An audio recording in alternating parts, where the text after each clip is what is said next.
Not recommended for persons under the age of 12. February the 12th, 2009. Just outside Buffalo, New York.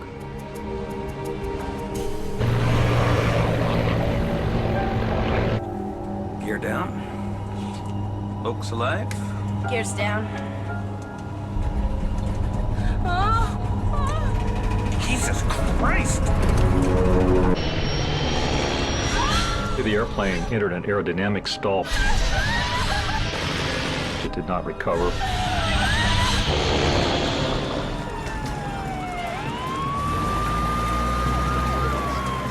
It was one of the grisliest, nastiest scenes that I think I've seen.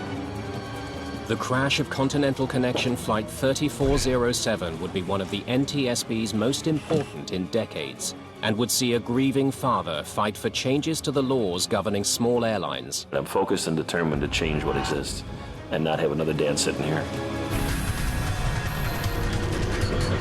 Mayday, mayday.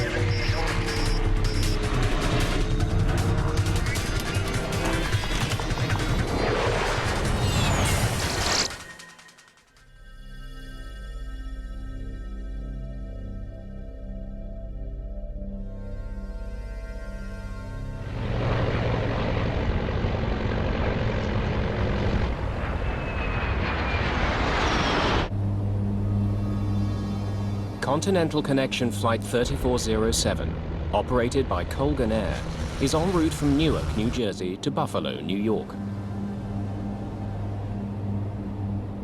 It's been a busy flight for Captain Marvin Renslow. He's providing guidance to a new first officer, Rebecca Shaw, a former flight instructor from Seattle.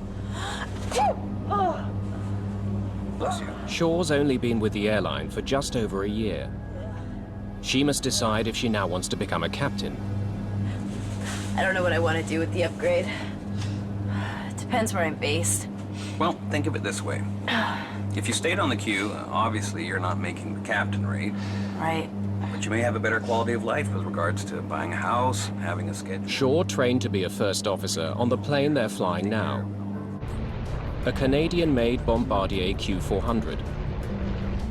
It's a twin-engine turboprop, popular with regional airlines. The 45 passengers have had a long night. Their plane was held up for 2 hours at Newark, a delay considerably longer than their journey. Flight 3407 is heading northwest over upstate New York. The trip is only 53 minutes. Visibility is poor, and there's a forecast of snow and moderate winds in Buffalo.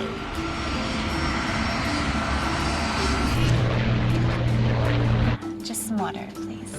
Elise Kausner is a student at Florida Coastal School of Law in Jacksonville. She's on her way to visit her family in Buffalo.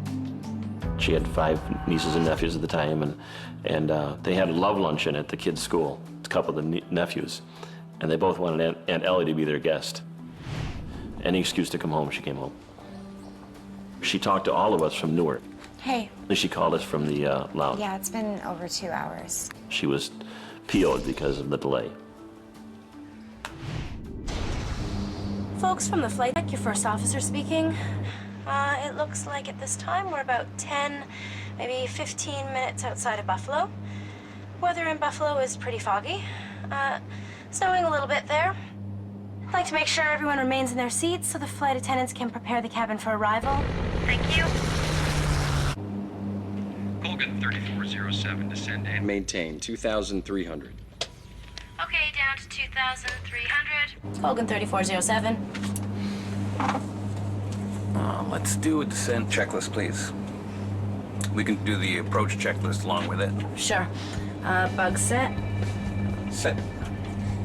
GPWS landing flaps selected 15 degrees. The pilots go through a list of settings for the plane to continue its landing approach. Transfer off. Yep. Passengers can already glimpse the lights of Buffalo's suburbs. Clarence Center is on the approach path for aircraft landing at Buffalo's airport.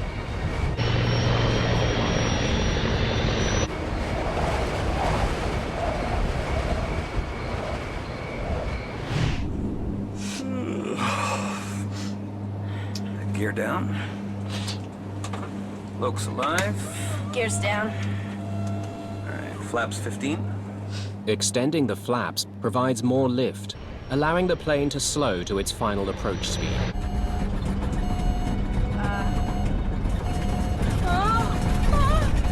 Jesus Christ! Suddenly, the control column starts to shake. The Q400 is slipping out of control.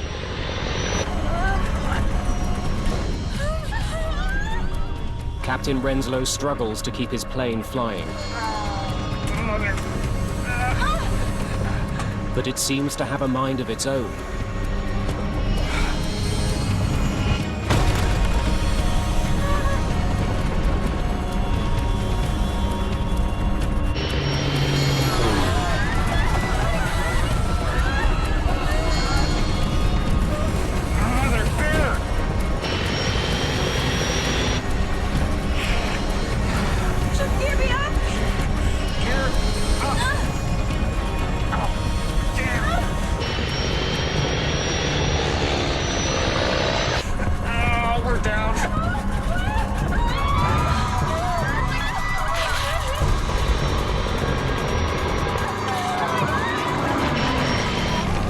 The plane crashes into a house at 6038 Long Street.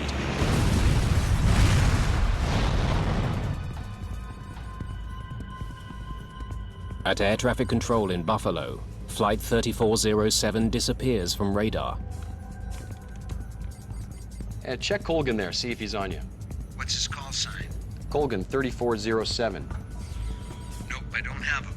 You see anything out there? Nothing. All right, call the fire department. I'll never forget the dispatcher's words, plane crash, house on fire. I immediately got my shoes on and my coat on, got in my truck and started heading down the driveway. Firefighters don't have far to go. 6038 Long Street, home of the Valinsky family, is less than a block from the Clarence Center station. As I turned towards the village, the whole village was aglow. You could see the smoke, you could see the flame. Karen Valinsky and her daughter make it out of their house alive, but her husband Douglas is killed.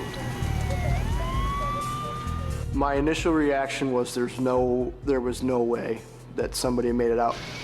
But the EMS division reported that they had 2 people and they were taking them to the hospital. And I said, well, which firefighters are they? And they said, they're not firefighters, Chief, they're survivors from the house. I actually physically had to go to the ambulance and look inside for myself to believe. Firefighters have never seen a blaze like this. If you've ever gone to a bonfire and stood 5 feet from it and you couldn't take it anymore, that's what it felt like from 100 feet away. The height of it was just unbelievable, obviously because of the fuel that was probably added to it, and the debris area was very large. It was a very, very horrific sight. We live in the town where the plane went down, right down the road. My son was driving home from a soccer game and went right by the plane crash and called me up and said, there's a plane down in Clarence. Never really entered our brain that it was Ellie's plane. Flight 3407 has crashed 8 kilometers short of Buffalo Airport. All 49 passengers and crew are dead, including Captain Marvin Renslow and First Officer Rebecca Shaw. But many more people could easily have been killed. You picture a house, and to see a plane on top of this house, no more house left, no more plane, only the tail section. You're asking yourself, how in God's creation did this happen? And not wipe the whole block out. The next call was again from my son and said, in fact, it was Ellie's plane. And I said, Dad, there's no survivors. At which point my wife shrieked and just hit the ground. Chris said he had never heard his mother make a sound like that and I hope he never does again.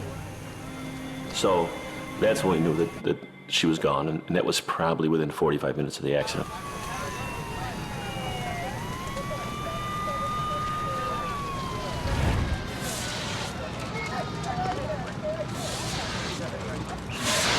The scene in the morning is one of utter devastation. Clint Crookshanks from the NTSB. Can I start poking around? Clint Crookshanks is one of the first investigators on the case. When we arrived on scene, there was a fire still burning. It turns out it was from a gas line that had been broken in the house. The fireman would put the fire out and it would reignite every couple of minutes. It was one of the grisliest, nastiest scenes that I think I've seen. Flight 3407 may have been a small plane, but it's the worst crash in the US in more than 7 years. It will become one of the NTSB's most important investigations.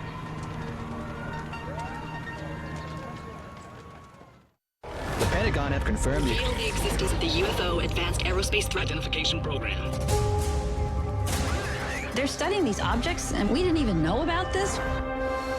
Every single eyeball in the room was just like, whoa. We do not possess that technology. In your opinion, does the U.S. government have crashed materials in their possession? Yes.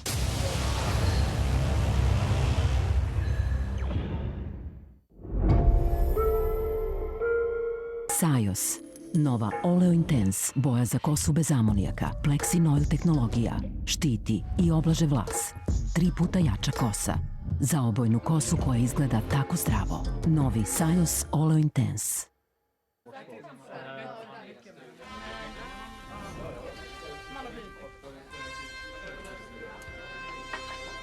Ekociklus? Za toliko prljavo? Kompromis za čiste sudove? So what? Somat. Somat Excellence je naš najbolji proizvod za zagorele tragove. Čak i na nižim temperaturama. Pređite na Somat Excellence i uštedite električnu energiju. Vaša obojena i tamna odeća vremenom bledi i deluje iznošeno. Nema potrebe uvek kupovati novu. Negujte odeću koju imate uz Pervol Renew. Nežno čisti i obnavlja boje. Za 3 puta duži životni vek vaše odeće. Rethink Fashion.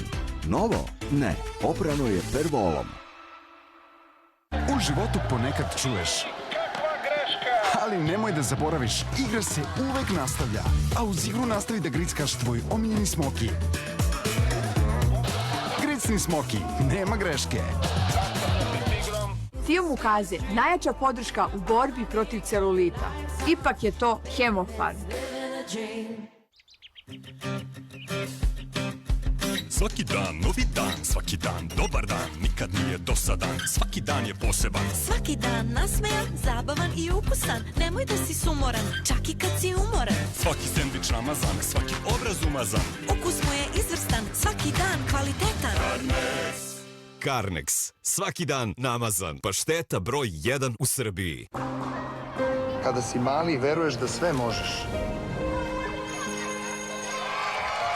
Ali kako odrastaš, čini se da ipak nećeš moći baš sve. Počneš da sumnjaš u sebe.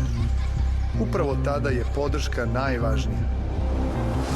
Jer nema uspeha bez pravih partnera. Zato biram Raiffeisen banku kao pouzdanog partnera u sportu i u radu sa mladim talentima.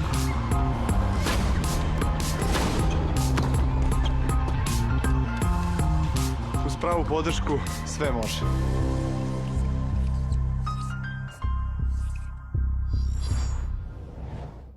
Isprobala sam razne proizvode protiv pigmentnih fleka, ali ništa me nije uverilo. Nivea Luminous deluje od prvog dana za vidljive rezultate za samo 2 nedelje i 71% manje fleka nakon 12 nedelja.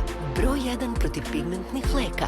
Za trenutni efekat otkrite i Nivea Luminous tonirani fluid. Pass me the detonators.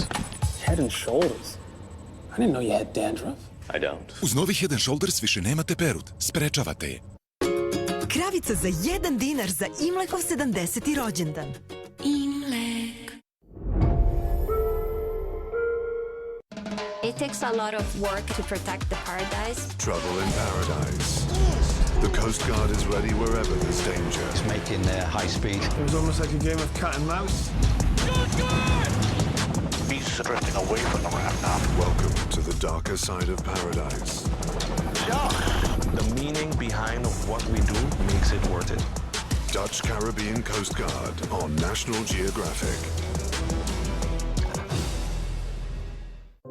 Not recommended for persons under the age of 12.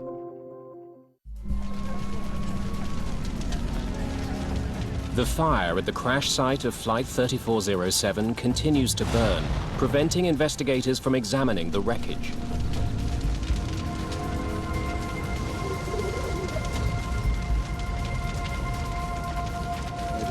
That's where I think the airplane had crashed into a house, and then it had burned all night long, so all the debris was basically in the house. Our concern is that we're losing evidence. It's perishable, and if we can't get in there and get the fire out, then we're not able to maybe get a hold of evidence that might help us during the investigation. Clint Cruikshanks urgently needs to recover the black box flight recorders, which could contain valuable clues about the accident. We knew that the recorders were in the tail part of the airplane. Ordinarily, investigators don't go near a crash site that's still burning. But if the black boxes can't be rescued, they may never find out what brought down Flight 3407. We started looking around and poking around into the wreckage and actually found out where they were. Okay, whoa, it's probably in here, okay? The access panel's on the other side, so we're gonna have to cut a hole right there, okay? The fire department produced a chop saw. We were able to cut a hole in the side of the fuselage and go in and grab the recorders and pull them out. All right, that should do it. To the immense relief of all, the recorders are undamaged. Once we took the recorders out of the airplane, we put them on the jet and they were flown back to Washington, D.C. to our headquarters. Now investigators are faced with a new hurdle. What little is left of the aircraft is hopelessly jumbled together with human remains and debris from the house. It all burned and settled into the basement, so we had probably 10 feet of debris that we had to dig through in order to recover all of the airplane. Authorities wonder how they can salvage any useful evidence from this chaos. They get invaluable assistance from an unusual source. A group of students learning to process crime scenes is enlisted to separate human remains from the rest of the debris. They were graduate students from a local college, forensic anthropology students, and this was good experience for them to come dig through wreckage like this and look for human remains. It's landing gear over there, please. It's dirty, painstaking work, but it frees up investigators to concentrate on the aircraft ruins. So we were on our hands and knees with brooms, with little shovels, scooping out debris, identifying it as to house debris or airplane debris, and then putting it in different piles. The first question for me as a structures engineer is to figure out if the whole airplane made it to the scene of the crash. The wreckage is carefully studied to determine if the plane's four corners, nose, tail, and both wingtips are present. If we find all four corners of the airplane, then we know that there was no in-flight breakup. There was nothing that departed the airplane during the flight that may have caused the accident. One wing has been consumed by fire. The other is shattered into pieces. Hey, have a look at this. But investigators are gradually finding what they've been searching for. Oh yeah, it's the last piece. It's the left one. It wasn't until several days into the investigation, as we were scraping away some of the debris, that we actually found evidence of the left wing and the nose. Investigators now have all the pieces they need to conclude that the entire plane is at the crash site. Whatever caused the disaster was not the result of a breakup in flight.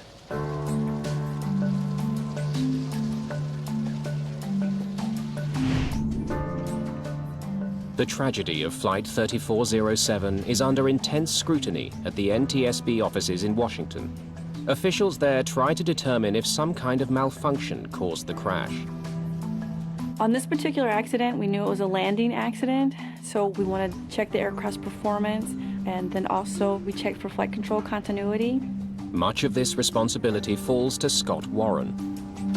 My role in the investigation was to be the systems group chairman for the safety board, so I was in charge of looking at all of the aircraft systems.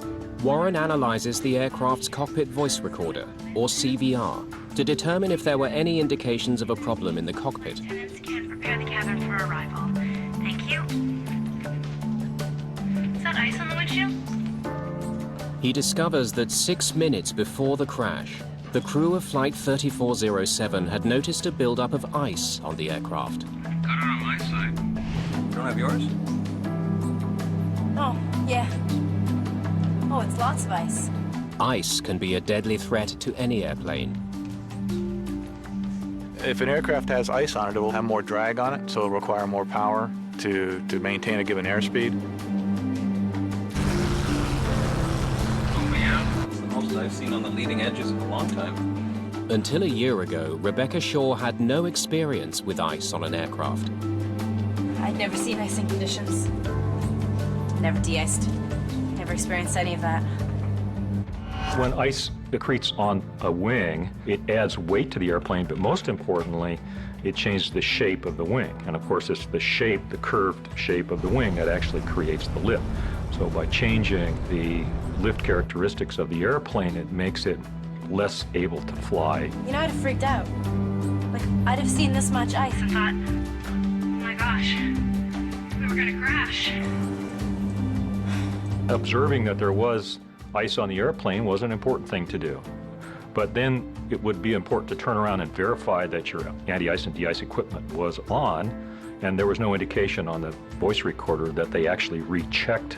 Flaps 15. The CVR reveals that only minutes after the crew detected ice, a device called the stick shaker went off. It was a warning that the plane was about to stall, literally to fall out of the sky. Shortly afterwards, the aircraft did precisely that.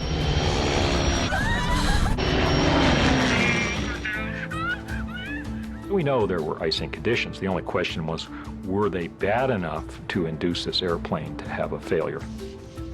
Ice is now the chief suspect in the crash of Flight 3407. If it's ice, let's prove it. We were all convinced that we had an icing accident. We said, yeah, it's going to be an icing accident. We just got to make sure we look for these few key aspects of icing, verify that, and we're good. But some of the victims' family members are less convinced. Our initial thought was that it was an ice-related incident, that there was an icy night and brought the plane down. And as we began to talk to people who knew airline travel, who were pilots themselves, they would look kind of askance and say, I don't think so. That doesn't make sense. Some investigators share that suspicion. Scott Warren knows a plane like the Q400 has a sophisticated de-icing system. It's designed to keep ice from building up on the wings and other critical parts of the aircraft. To prevent ice accumulating, the plane has rubber bladders along the front of the wings, called de-icing boots. A series of valves uses air from the engines to inflate the boots and crack the ice off the wing. Those boots are designed to inflate periodically, and that inflation breaks off the ice that's accumulated on those leading edges. Warren now wonders if the crew of Flight 3407 actually turned on their de-icing equipment. He studies data from the plane's other black box, its Flight Data Recorder, or FDR. It tracks the workings of crucial aircraft systems, including the de-icing mechanism. We know from the FDR data that the de-icing system had been selected on by the crew, and it was on during the majority of the flight, and certainly at the end of the flight it was recorded in the on position. But now Warren needs to figure out if the device was actually working. Just because the data records that the system is on, that's a start, but you can't necessarily believe that one piece of information. The only way to know is to find what remains of the plane's de-icing system and determine if it was active when the aircraft went down. Clint Cruikshank's team hunts for a crucial component of the system, the valves. Excuse me. Okay, everyone, I just want to... For the de-ice valves, we said, here's what it looks like. Look for something like this. If we can find those valves and we can test them and see if they're operating correctly. The valves were very important to us because they are the key component that moves air from the engines where the bleed air originates for the de-icing system.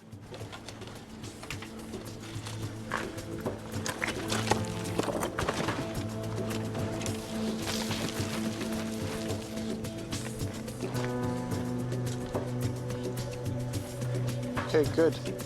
5 more to go.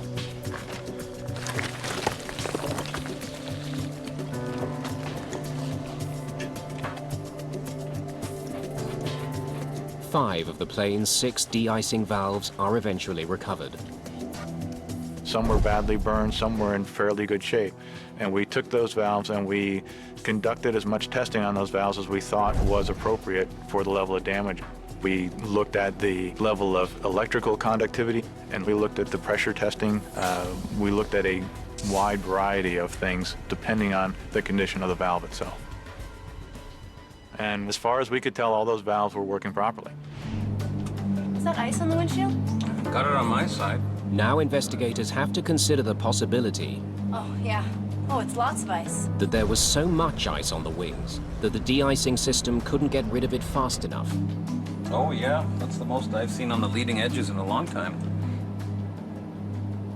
It has happened before. In Roselawn, Indiana, a French-built commuter plane crashed in 1994 after suffering a catastrophic buildup of ice on the wing.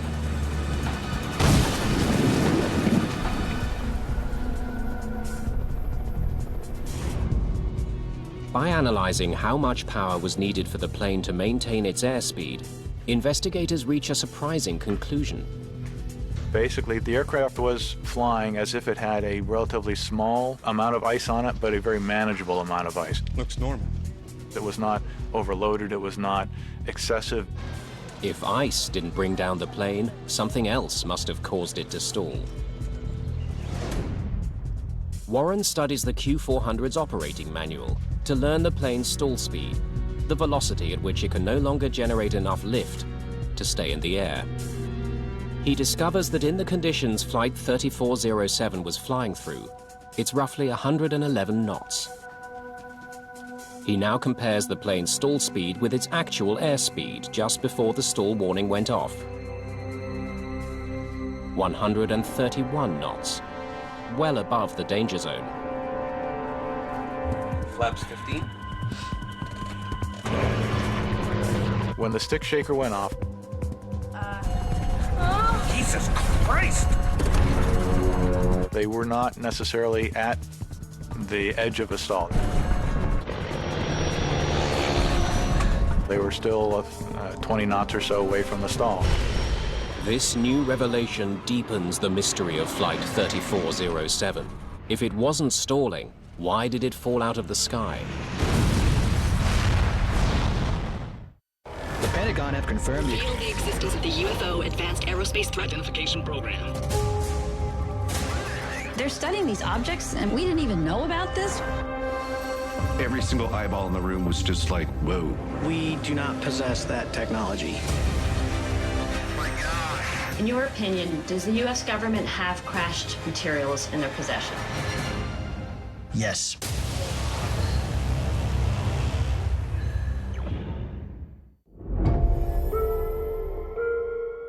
Jedina prava bananica. Od sada i kao sladoled. Nežan i penast. Sa originalnim ukusom tvog omiljenog slatkiša. Bananica sladoled. Kakva sreća. Upija neprijatne mirise! Dragi, postoji Bref način. Novi Bref Color Active sa Odor Stop tehnologijom. Plava snaga čišćenja za svež toaleti do 30 dana. Zaustavlja neprijatne mirise i otpušta svež miris. Stvarno je sveže! Novi Bref Color Active sa Odor Stop tehnologijom. Welcome to the pasta party! 1, 2, 3. Making new traditions. Now let's go. Keep going. Sharing old stories. Homemade pasta. Enjoy. Cheers to us. We did it. And an ice-cold Coca-Cola. Ready? 2. Love it. That's my recipe for magic. znojenje me nikad neće zaustaviti. Novi Porotalco Active sa Odor Converter tehnologijom. Ja trčim, on se aktivira. Ja lepo mirišem. Porotalco, zaboravi na znojenje. Njihov svet, pun avanture i skrivenih blaga. Ispunjen šaputanjem i tajnama, čarobnim bajkama. Njihov svet je sastavljen od mekoće i topline, od poznatih mirisa i tihih uspavanki. Njihov svet, tako moćan da menja sve naše svetove. 45 godina Bekutan. Je suis tranquille chez moi. Personne ne me le prendra. Et à moi. Klizanje na ledu je moja strast.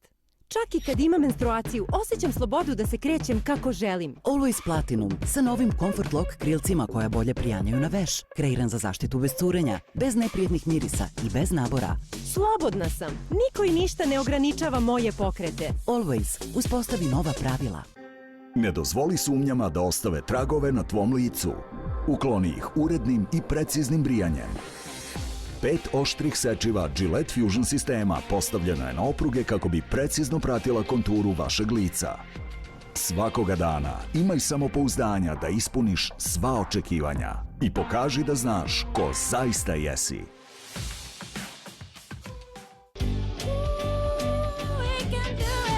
Recite ne bacanju bez razmišljanja. Recite da davanju druge šanse. Samo jedna kap će omogućiti promjenu koju želite. Recite da Loctite super lepku. Hajde da vidimo kakav je osjećaj Lenor svežine i nedelju dana nakon pranja. Nedelju dana? Wow!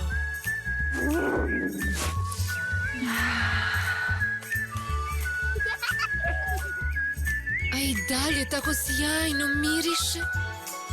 Kako to? Kažite mi! To je Lenor svežina. Lenor mirisne perle ubačene direktno u veš mašinu uz omiljeni omekšivač.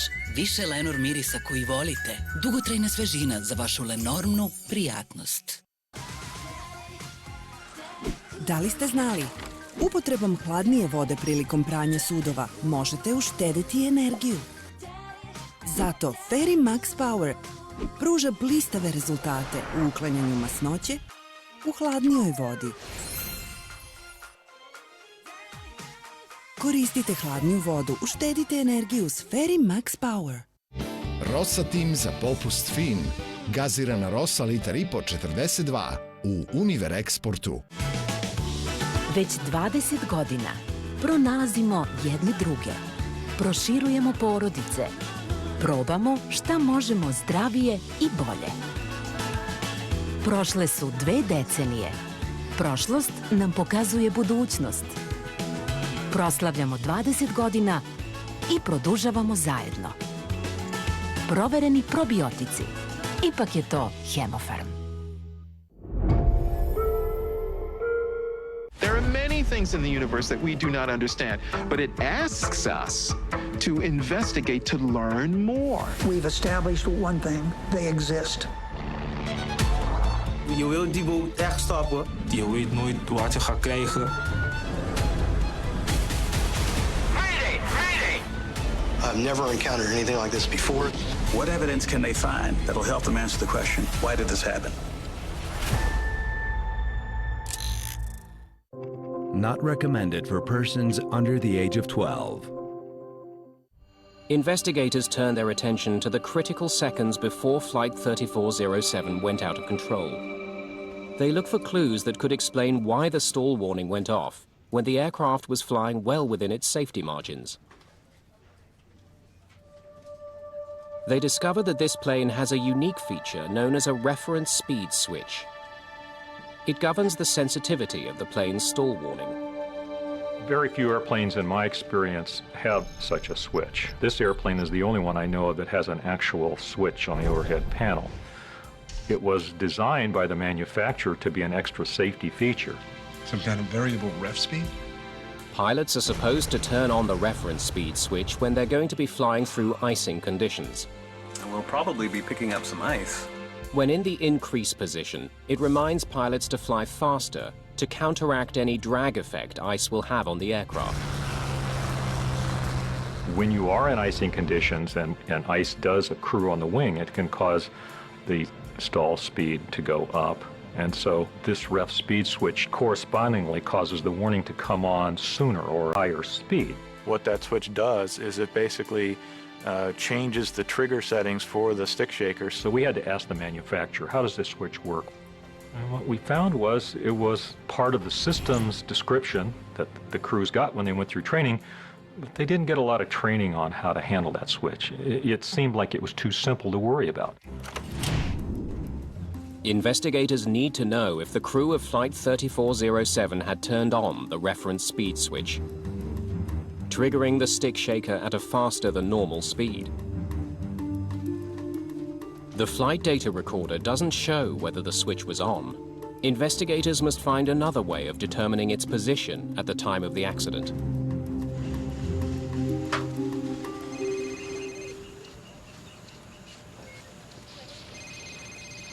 Clint here. Clint Cruikshanks is given a new priority. All right, I'll see if we have it. Recover the ice protection panel from the Q400's cockpit, where the reference speed switch is housed. Since the panel was in the cockpit, finding it is a challenge.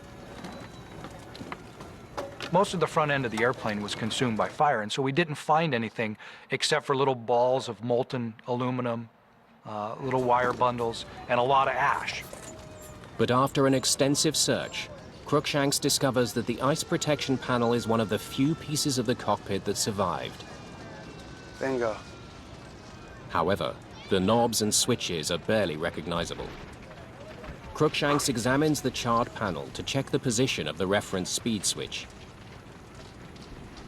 It was set to activate stall warnings at higher than normal speeds. We did find the ref speed switch in the wreckage, and it was in the increased position. This discovery only raises more questions. We'll probably be picking up some ice. The cockpit voice recorder indicates that as Renslow was beginning his descent into Buffalo, he commanded his plane to fly at the normal approach speed. Gear down. But what's strange is that with his reference speed switch on, he actually should have been flying faster, as this is what the switch would remind him to do. So why wasn't he? The plane's computer warned the crew to fly faster, according to the settings they had configured, by displaying a set of red bars on the airspeed indicator. You may have a better quality of life in regards to... These bars are meant to warn the pilots that a stick shaker activation is imminent. It's right. If you're looking at the airspeed indicator, you should be aware that you're getting slow, and the stall warning may come on. Jesus Christ! It seems Renslow and Shaw were caught off guard. Still, they could have easily corrected the situation. Once the stick shaker activated, they could have turned the switch off, or they could have put the nose down and increased their airspeed. It's clear to investigators that Flight 3407 wasn't in danger of stalling when the stick shaker went off. So now they need to know exactly what happened after the stall warning was activated.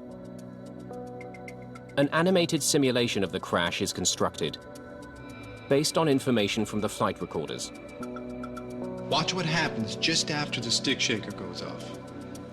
It illustrates that just after the stick shaker was triggered, the plane suddenly pulled up. This action dramatically slowed the aircraft, and at this point it did stall. Essentially, the airplane entered an aerodynamic stall from which it did not recover. It pitched over and hit the ground. Investigators are dumbfounded. Flight 3407 wasn't stalling when the stick shaker went off, but a few seconds later it was. The crew's every action during that brief time now demands careful scrutiny. What did they do? It's a puzzle. How could a trained flight crew take a plane that wasn't stalling and in the space of a few moments make it fall from the sky? Anytime you have an apparent stall for no apparent reason, that's a mystery. You would expect that no flight crew would stall an airliner. So the question is why? The focus of the investigation now switches from the plane to the crew, specifically on the moves they made during the critical seconds after the stall warning sounded. We wanted to see if the way they flew the airplane was the way they were trained, according to the standard operating procedures that are portrayed in their flight manuals. The flight data recorder retains information from more than 1,000 different aspects of the Q400's flight operations. From the airspeed and altitude to the position of the rudder pedals and throttles. It also records the movements of the most critical flight control, the control column. Pilots use the control column to change the position of the elevators and ailerons, which manage the direction of the plane. The flight data recorder stores information not just about the control column's position, but how much force is applied to it as well. The FDR records what the control positions were. It has sensors built into the control column, it has sensors built into the control wheel. What Scott Warren finds when analyzing the control column's position is stunning. In response to the stick shaker, Captain Renslow should have pushed the column forward to bring the nose down and gain speed. But for some reason, he did the exact opposite. We found that the crew, instead of pushing forward, which is the normal response to a stick shaker triggering, the crew was actually pulling back on the controls. This had the effect of pulling the nose up, causing the airspeed to drop and tipping the aircraft into an actual stall. Captain Renslow had apparently mishandled one of the most elemental piloting maneuvers: how to recover from a stall. Above everything, it requires gaining airspeed to get out of the red. The recovery procedure is fairly simple and straightforward. It requires pushing forward on the controls and adding full power. At any point in time, had the captain pushed forward on those flight controls, he had a reasonably good chance of recovering quickly. From everything we've gained, that stall was recoverable on a repeated number of levels on a repeated basis. There was no reason for the plane to go down. Investigators also learned that First Officer Shaw, in trying to help Renslow deal with the crisis, inadvertently made things worse. I put the flaps up! She retracted the flaps, reducing the amount of lift as the plane struggled to stay in the air. Had the first officer simply called out, "You're stalled," advanced the power, pushed the nose over, the airplane would have been able to recover. From a human point of view, it's sad to recognize that those sorts of things happened and the tragedy that came from that. It's concluded that Captain Renslow's failure to properly respond to the stall warning was the primary cause of the crash of Flight 3407. As the issue is now pilot error rather than mechanical failure, human performance investigator Evan Byrne is brought on board. His first question: why hadn't either Renslow or Shaw noticed that their airspeed was too low for the icy conditions? In this case, we can look back towards the fact that there were clear and conspicuous cues of the deteriorating airspeed that were not heeded by the captain. Byrne listens to the cockpit voice recording to try to understand what might have led to that oversight. Where you could be home with your husband to take care of and all that stuff. He learns that the crew had been talking throughout the flight. The conversation continued during the landing approach. It's a violation of a rule known as the sterile cockpit, which bans non-essential conversation during critical phases of the flight. You're going to be upgraded in 6 months. Blah, blah, blah. Quite simply, it prohibits conversations that aren't related to the operation of the flight. Let's do a descent checklist, please. We can do the approach checklist along with it. Yeah, sure. Bug set. Byrne also discovers that because of the cockpit banter, the crew performed critical checklists and briefings late. Off. Hydraulic pressure and quantity. Distracted, the crew probably didn't see the red bar indicating they were flying too slowly for the conditions the plane had been configured for. On. Approach checklist complete. Rock and roll. When crews deviate from standard operating procedures and perform checklists late or don't make the required callouts, they become more vulnerable to subtle mistakes that they may make inadvertently that could lead to startle and surprise or unanticipated events that they have to respond to. The evidence is unequivocal. The crew of Flight 3407 was badly distracted throughout the approach. Came in when we interviewed, and he said, yeah, you're gonna be upgraded in 6 months. They had forgotten a key setting they had made that required them to fly faster than normal. They had missed indications that they were flying too slow for icing conditions. Then Captain Renslow had reacted incorrectly to a stall warning, sealing the fate of the plane. Evan Byrne wonders, what could have caused a trained airline flight crew to have made such missteps? He finds a clue on the cockpit voice recording. Excuse me.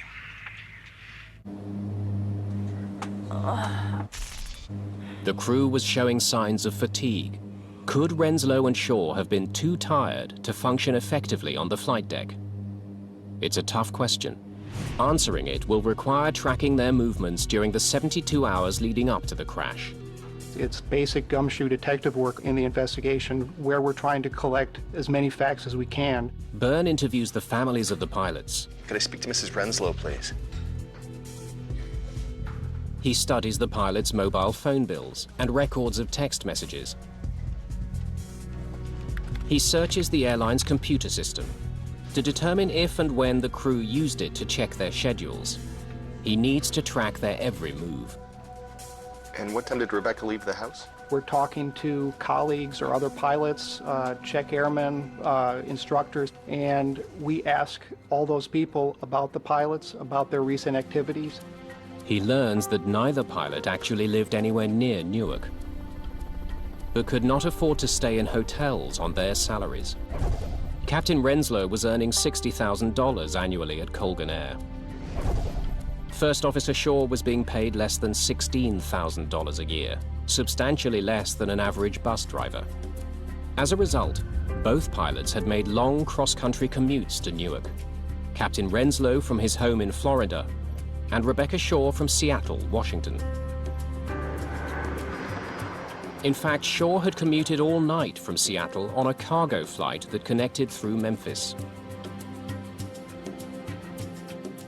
Captain Renslow had spent the night in the airline's crew lounge at Newark Airport, after having already worked 2 days. He was seen sleeping on a couch in the lounge. It was against company rules, but pilots who couldn't afford housing near the airport did it anyway. Records show that at 3:10 a.m. on the morning of the crash, Renslow was awake. He checked his work schedule on the airline's computer network.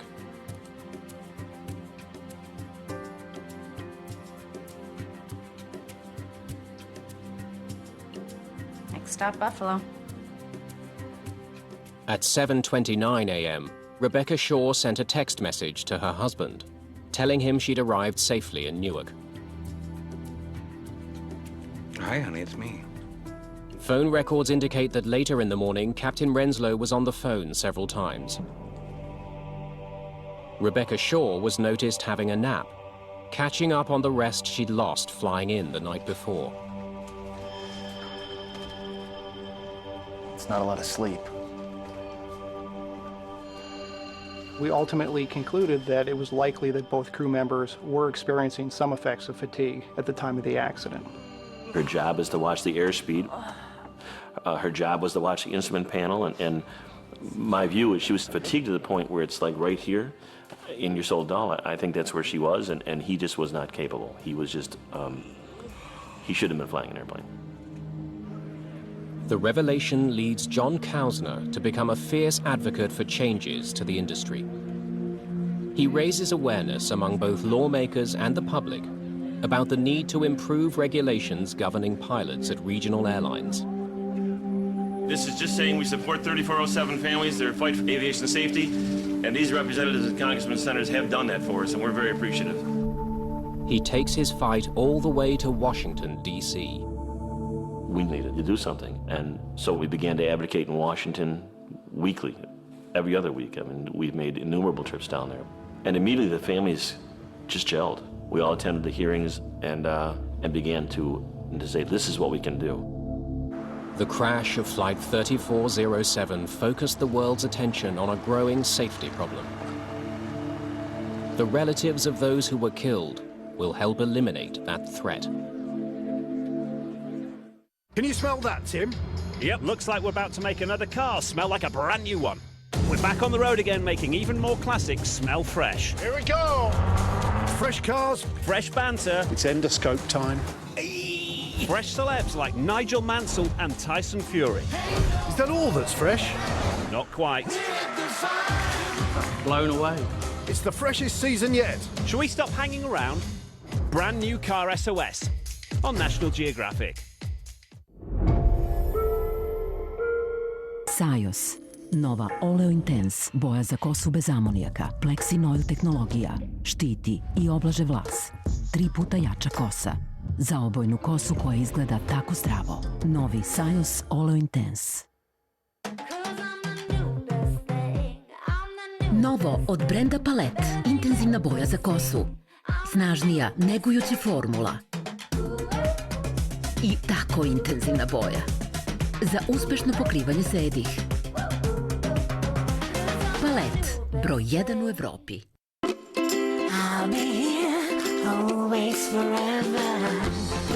Vivax klime sa pametnim protokom vazduha do idealne temperature vašeg doma. Vivax. Jednostavno kvalitetno. Uporne fleke mogu učiniti da vaša mašina miriše na slačionicu, jer se prljavština vremenom nakuplja i izaziva neprijatne mirise. Novi Persil Deep Clean, njegova jedinstvena formula, uklanja fleke i neprijatne mirise duboko iz tkanine i obezbeđuje higijensku svežinu za veš mašinu. Za 10 puta bolje uklanjanje neprijatnih mirisa. Probajte nove Persil diskove od brenda broj 1 u Srbiji. Držati van domašaje dece. Kad poželim da se opustim i uživam, biram Prezident Somborsku. Prezident Somborska. Uživanje je važno. Dolazim na par dana oko praznika. A baš ne mogu bez tebe. A ima dete posla. Svečano obećavam. Ajde, ćao. Hajde da ne propuštamo najdragocenije trenutke. Hajde da imamo vremena. Sve nas spaja i miris i ukus. Grand kafa. Problemi sa desnima mogu prouzrokovati zadah i osetljivost zuba.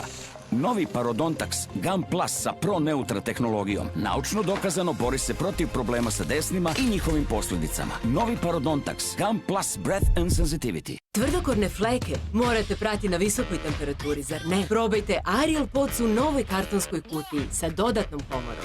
Uklanja masne fleke u hladnoj vodi koje su ostajale i nakon pranja u toploj vodi. Zato sa Ariel Podsima perite u hladnoj vodi i uštedite do 60% električne energije. Ariel Extra Clean Power, ekstra moć čišćenja čak i u hladnoj vodi. Zatvorite klikom i čuvajte van domašaje dece. Welcome to the pasta party! 1, 2, 3. Making new traditions. Now let's go and keep going, keep going. Sharing old stories. Homemade pasta. Enjoy, cheers to us, we did it! And an ice cold Coca-Cola. Ready? 2. That's my recipe for magic. Hajde da vidimo kakav je osjećaj Lenor svežine i nedelju dana nakon pranja. Nedelju dana? Wow! Uselit ću se ovde. Nedelju dana. A i dalje tako sjajno miriše. Kako to? Kažite mi! To je Lenor svežina. Lenor mirisne perle ubačene direktno u veš mašinu uz omiljeni omekšivač. Više Lenor mirisa koji volite. Dugotrajna svežina za vašu lenormnu prijatnost. Doživi ukuse sveta.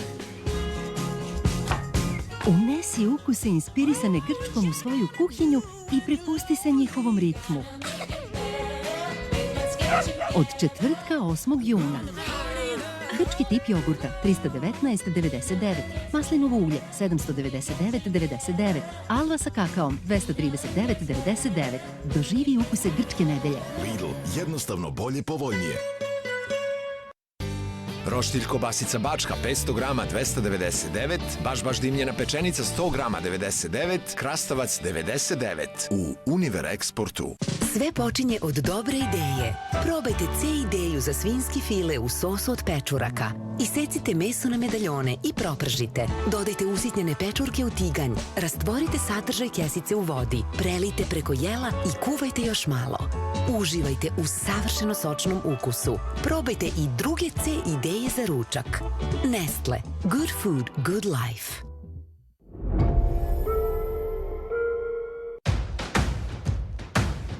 Two women will have to confront their own personal demons and learn to trust one another.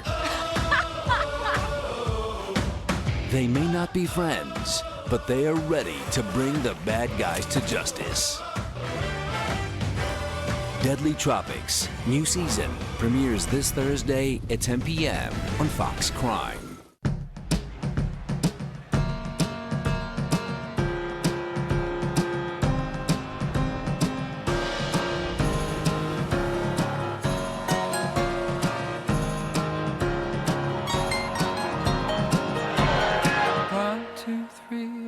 All is alright, and I hope, and I hope, and I hope that it's right. Pride from Above on National Geographic.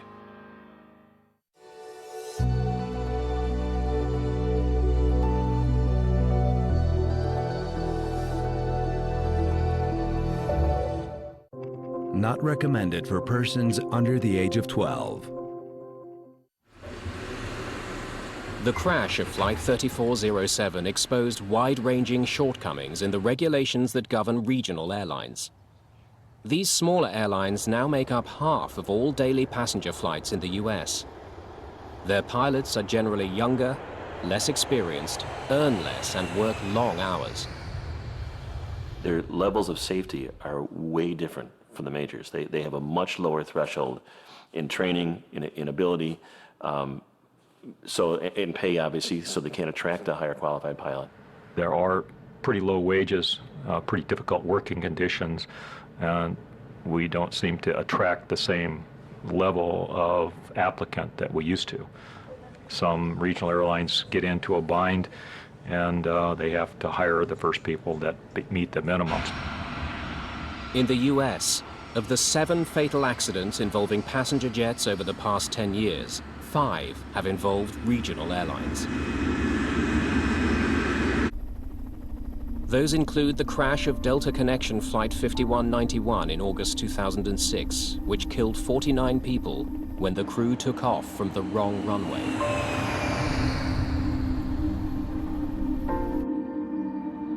John Kausner's campaign to change laws governing pilots has paid off. We relied on your support. We needed your support. You nurtured us. We want to thank all of you from all of us. A year and a half after the crash, under pressure from Kausner and other victims' family members, the US Senate passed a bill which toughens training requirements and forces the FAA to draw up new rules on pilot fatigue. Studies into the problem of overtired pilots are already underway. At the University of Iowa, researchers are developing a system that could help pilots resist fatigue, stay engaged with the critical task of flying, and prevent future tragedies like that of Flight 3407. Thomas Schnell is a human factors engineer. We use a number of neurocognitive and physiological sensors that we apply on subjects, pilots that we invite for our studies.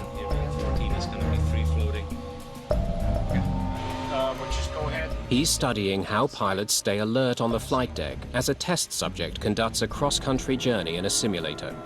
Using sensors, he can determine how alert and engaged a pilot really is. The research could lead to the development of fatigue detectors on airplanes. We are trying to predict pilot state so that we can adjust something on the flight deck to prevent the problem from getting worse or starting in the first place. We monitor brain activity, eye movement activity, heart, the EKG and respiration and other parameters in an effort to figure out what the pilot's or the crew's state is. Are they fatigued, overworked? Are they disengaged or distracted? This section is where they were really drowsy, and you can see that the gaze has become kind of bored. Schnell instructs the flight simulator to trigger a major systems failure in the cockpit. It's no good. Everything's dead. Hydraulic systems have failed. Flaps are not clicking. Crank up that heat map so we can see what his brain activity was. Brace for impact. When a crew is fatigued, what you might see is their reaction to events may slow down. So you'll see mistakes being made on the flight deck. It's precisely these kinds of mistakes on the part of Renslow and Shaw that ultimately crashed Flight 3407 and killed 50 people. It's a tragedy that should not have happened, that was foreseeable, was preventable, and it's repeatable if we don't do something about it. I'm focused and determined to change what exists and not have another dad sitting here.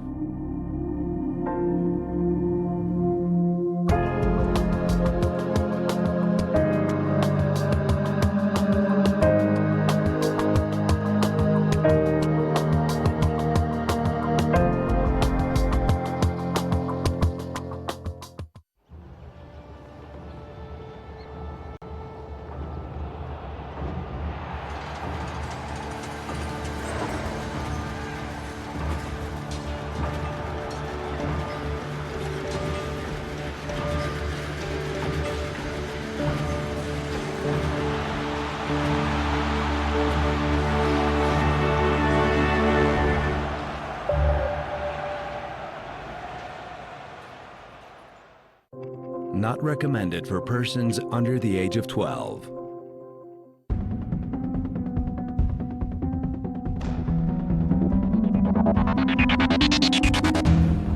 I was a wise guy.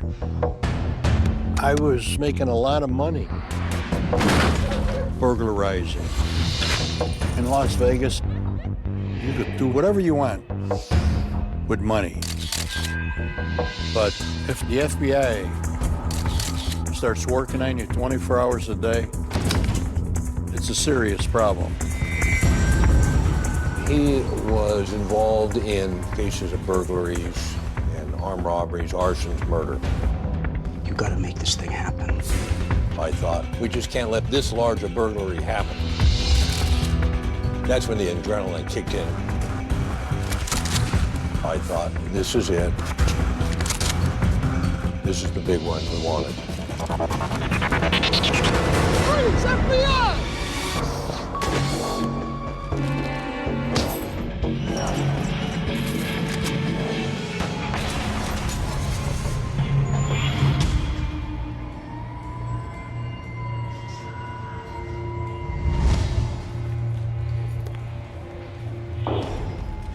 You were always hoping that Frank Collada would come forward and become a government witness. That was always a goal of the investigation. I don't want to talk to no federal agents. I wasn't a rat. But this is the underworld. When there's a hit or a contract put on you, you're going to get killed.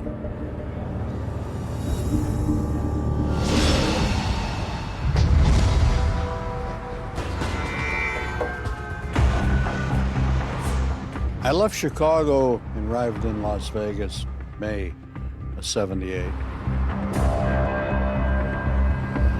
Vegas was a new start for me in the sense that it was new territory that I was stepping into.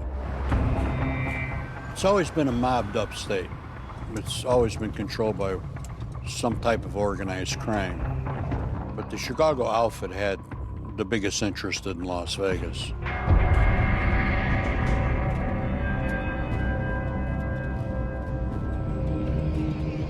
I was a criminal and connected to the outfit. And I would do things for them.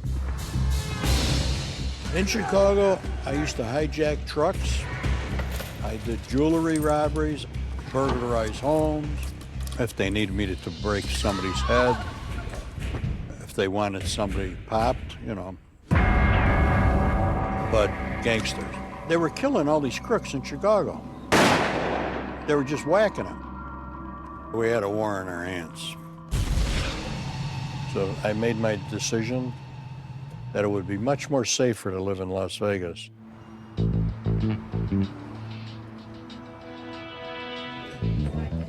My first meeting when I arrived in Las Vegas was with Tony Splacho. Frankie Galata. This is my best friend. I grew up with this guy. He was a big organized crime guy. So I had connections. I was hooked up.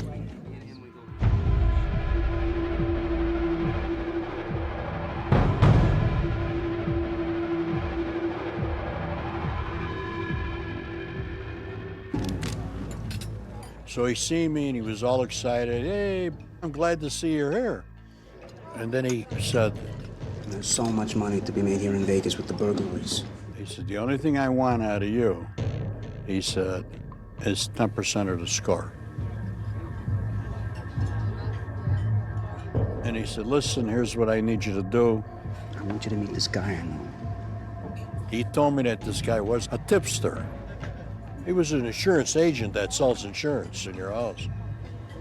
Tony said that he had all the information that we would need to make a burglary.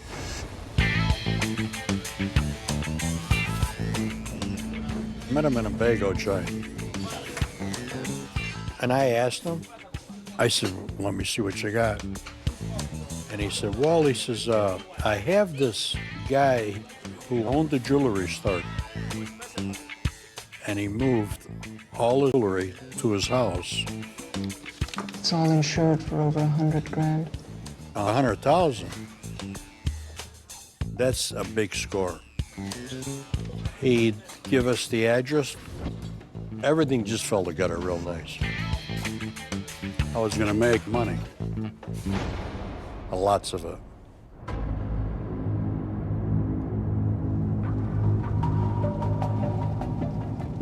I did a house prowl